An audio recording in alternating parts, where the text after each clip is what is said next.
Welcome, here I've got CUBOT X18 and I'm gonna show you how to take burst shot in the camera app at this device. So at first we have to tap on the camera button to open it.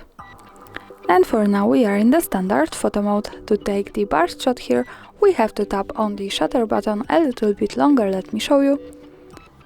And as you can see here we have the countdown and we can take many pictures in a really fast way at once. The maximum number now is 40 pictures.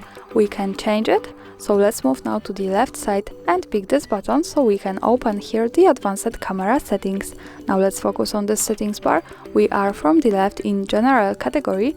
Let's go to the center to the photo settings. And here we have the capture number option. So let's pick it. Now we can change 40 shots to 99. And let me show you once again the burst shot. As you can see, the maximum number has changed to 99 now. And that's all. Thanks for watching, subscribe our channel and leave the thumbs up.